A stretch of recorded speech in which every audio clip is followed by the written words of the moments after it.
Right. Thank you so much, ladies and gentlemen, for joining us. From wherever you're watching us, each and every person that has joined us live, we are live tubeerawo kutuusaako amawulire agali mu ggwanga Uganda because it is only us. Yes. Ife bannayuganda kitukakatako okutuusaako okutegeeza amawulire agatambula mu ggwanga. Gerald Senyonyi ate nga ye leader of opposition akulembera oludda oluvuganya government mu parliament. Si musanyufu n'ebitambula mu parliament olw'ensonga nti alabika alinganga ali mu parliament eyo ng'ekifaananyi olw'ensonga nti Gerald Senyonyi mu parliament y'eggwanga Uganda obala the top 5 people in the parliament. Gerald Senyonyi mwali hierarchy. Of course, the speaker, tulinawo deputy we, tulinawo leader of government business, yaba prime minister, then netubawo ne loop leader of opposition. So Gerald Senyonyi abeera namba 4 mu parliament. Era that same person ali entitled alina okutuula ku lukiiko oba ku kye bayita parliamentary commission.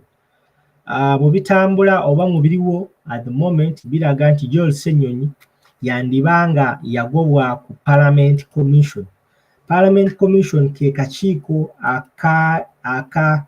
akateekateekera Parliament, ke kakiiko akakwasaganya emirimu gya Parliament, entambula y'emirimu mu Parliament, finance ya Parliament, ke kakiiko akateekateekera Parliament okusasula emisaala, this and that. So akakiiko ako katulako abantu betuyise ba commissioners be balina okusalawo ku this ono alina funa bweziti, ono alina funa bweziti. So akakiiko ako gwabadde takimanyi katuulako abantu bano wammanga, kubeerako speaker, kubeerako ba commissioners okuva mu NRM, of course ne commissioner okuva mu party esinga of course abantu mu parliament. For example, speaker abeera Anita Among, wabeera ba commissioner ba NRM balimu bamanyi abali asende, NUP yasindika Mathias Mpuga newankubadde yamala nemugyeyo olw'okwenyigira mu buli bw'enguzi, and of course ne leader of opposition atuulako.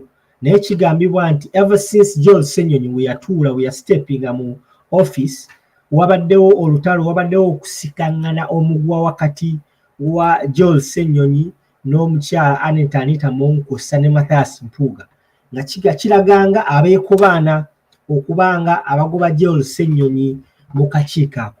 Gerald Senyonyi agamba nti okuva we yayingira parliament, commission meeting erina okubanga etuuzibwa, naye okuva we yayingira parliament tayitibwangako mu lukiiko lwa commission, ate nga eno commission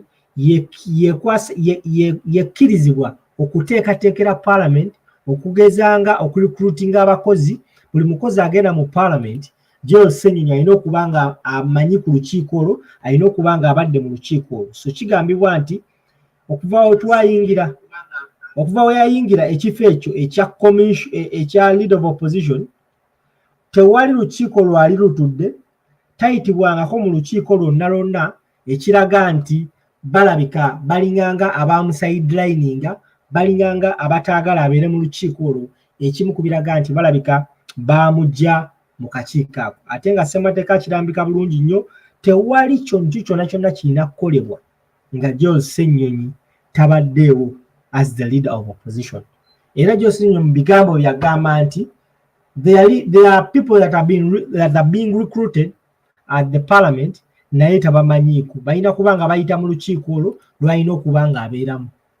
Era Joe yabadde ku parliament nga addressinga bannamawulire, bye bino ebigambo Gerald Senyonyi bye yasobodde okwogera, era n'ategeeza eggwanga embeera eri ku parliament y'eggwanga Uganda at the moment. So njagala gwe atulaba nkuzannyire owulire Gerald Senyonyi ng'ategeeza, ng'alambika, ng'abulira bannayuganda what exactly is going on in the parliament of the Republic of Uganda.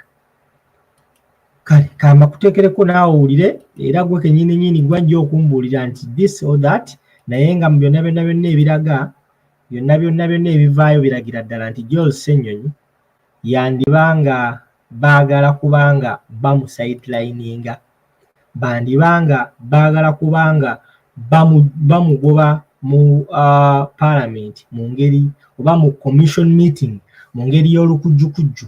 Nziramu kugamba commission meeting eno etulako Anita Among, Mataasi Mpuuga eyeeremezaako ne bakomishona abalala be bali mu kubanga bajja mu obwesige. So I strongly believe tebasobola kukola meetings ezo ezaabo mwe baatuula ne beegabira amusimbi nga Joel Senyonyi mwali ajja kubanga abalabisa. So katuwulirize Joel Senyonyi yayogedde ku nsonga eno, then we come back. And not just for a few media houses. Okay, so firstly, we have seen the arrest of some members of parliament regarding ongoing investigations as far as parliament is concerned, its modus operandi, and so on and so forth. Whenever somebody suspected to having gotten involved in corruption is arrested, ideally it's a good thing. However, some of us are not too excited yet. We don't want to get very excited very quickly because we have seen how things have always happened in the past. That a few people get arrested and the situation dies there, to give the public a semblance of we are doing something about it, to pretty much hoodwink the public. So we don't want to get excited yet. It's a good thing. Some people have been arrested, and our hope is that there will be a lot more investigations, but we hope that this does not become like the Mavati saga, where a few people were arrested, arraigned in courts of law, but many other powerful people were not touched. That ceases to be justice. Our hope is that this investigation will be broadened, because we have a real challenge, and we should not just do window dressing. We have a real challenge at Parliament of Uganda. My hope as leader of the opposition is that we get to cast the net wider if we want to clean up Parliament. And as far as I'm concerned, the cleanup of Parliament should begin with the Parliamentary Commission, as far as I'm concerned. That's where problems start from. I have, for example, written to the Speaker of Parliament this morning, and I'm asking the Speaker of Parliament, when does the Commission meet? I became leader of opposition in January of this year. According to Section 2 of the Administration of Parliament Act, according to our rules of procedure, the leader of the opposition is a member of the Commission.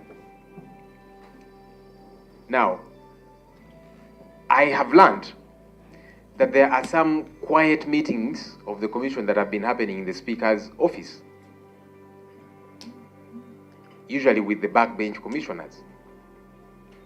Now, how does that become a meeting of the Commission?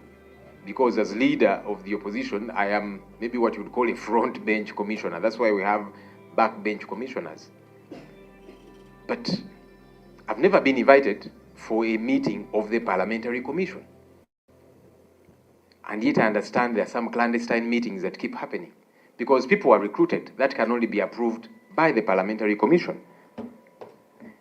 When you read Section 6F of the Administration of Parliament Act as amended, the Parliamentary Commission is supposed to consider revenue and estimates of Parliament and then approve the budget of Parliament before it goes through the other processes, the committee, and then plenary. So in the letter I've written to the Speaker, I'm asking, did the Commission meet to approve the Parliament budget of 2024-2025? If so, why is it that as the leader of the opposition, I was never invited? Is there something that the Commission is hiding from some of its members like myself? Are they keeping me out of the parliamentary commission meetings because I ask too many questions? And yes, I will ask those questions because that's my duty. My duty is to keep the government in check. I'm a full member of the commission, and it's important that I get to know some of the happenings. Members come to me as LOP, and they have complaints. Committees are not properly facilitated. They cannot, some of them need to go to different districts to carry out their work. But each time they request for that, they are told there is no money. How can there be no money for committees to do their work, but there's billions of shillings available to the Speaker for corporate social responsibility? How? How does that make sense? There's plenty of money available for people to be given service awards.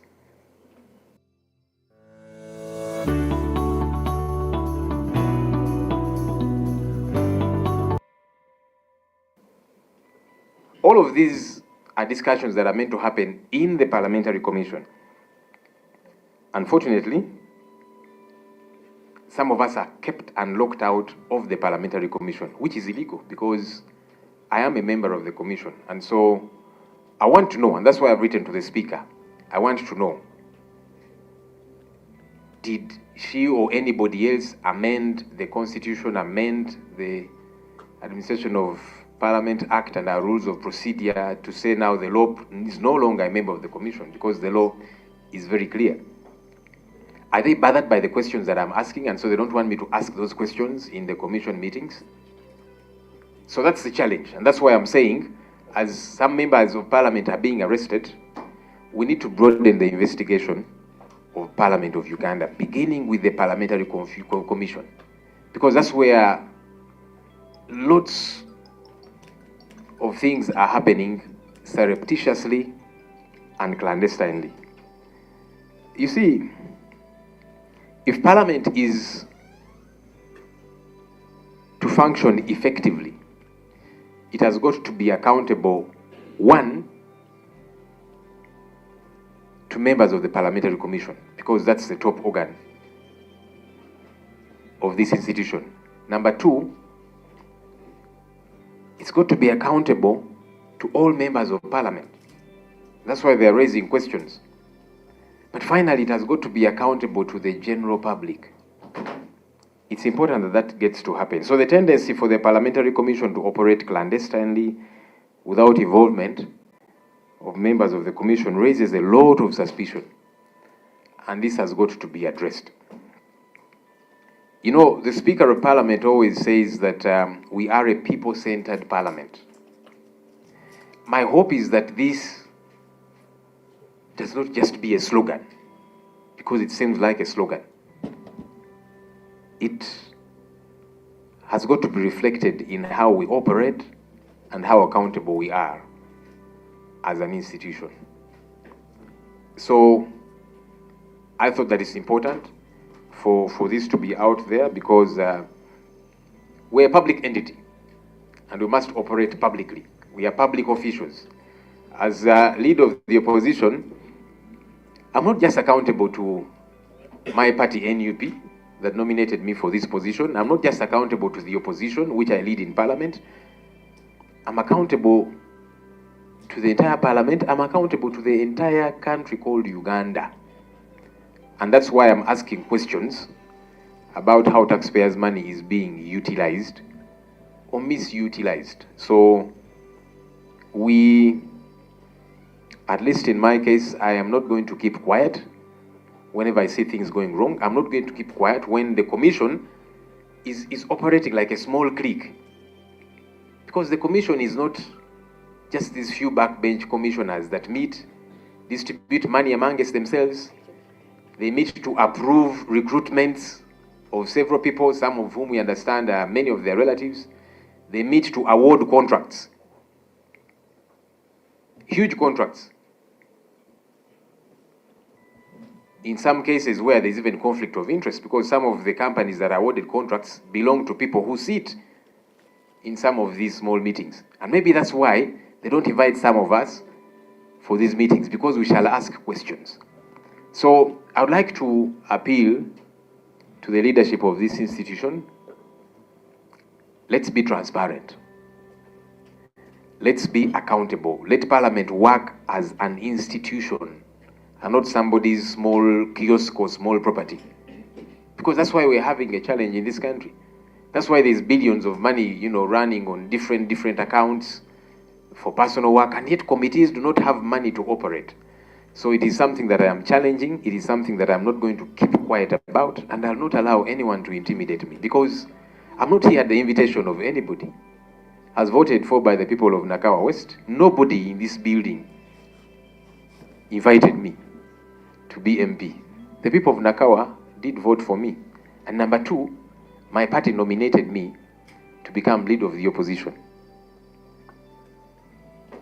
It was not at the invitation or wanting or liking of anybody here. And so I'll keep speaking out so that we clean ourselves up. All right, let me see Shamim's hand is already up. Can I first translate what I just said and then I can pick one or two questions?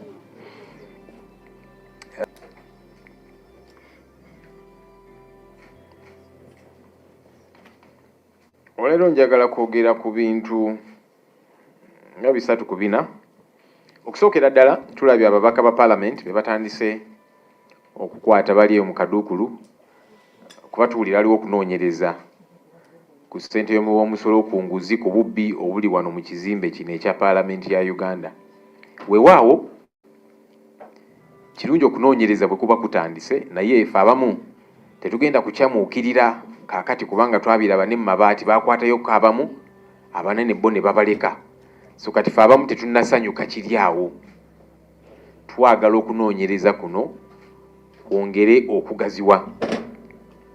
Nze mu kulaba okwange obuzibu bwa Parliament yaffe eno butandikira mu Parliamentary Commission, ke kakiiko akakulu akatwala Parliament ya Uganda eno, akakiiko kentuulako. Akakiiko ako si keerufu, ebikolwa byako si birambulukufu. Mpandikidde Speaker ku makya ga leero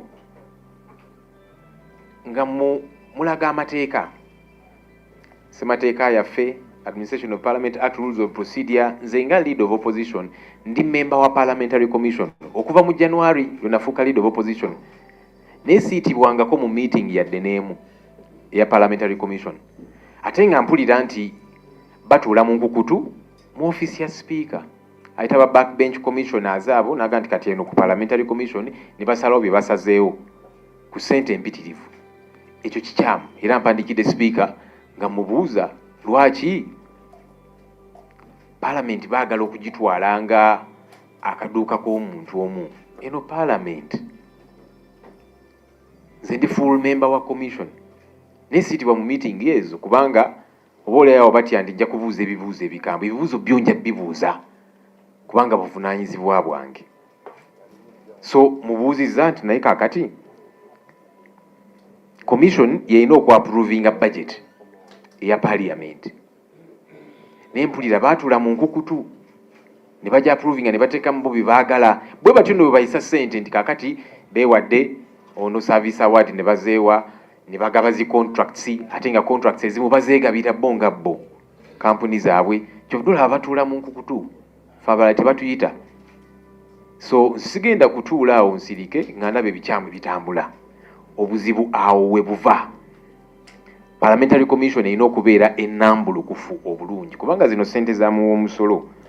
So Speaker mubuuza lwaki siitibwa mu commission meetings zino, lwaki bayisa ebintu ebyenjawulo ne bawa abakozi bangi emirimu abamutuulira baŋŋanda zaabwe naki, lwaki nze tebampita mu meetings ezo ate nga ndi full member wa commission, ne beegabira zi contracts ne beegabira ssente n'ebirala bingi. So mubuuza ki kye bagezaako okukweka nga bakikweka member of commission nga nze. Commission oba ne Parliament yaffe eno bw'eba yakutambula bulungi mu ngeri nnambulukufu erina okubeera accountable. Erina okubeera ne accountable eri bamemba ba Parliament, erina okubeera accountable eri bannayuganda bonna kubanga zino ssente za bannayuganda.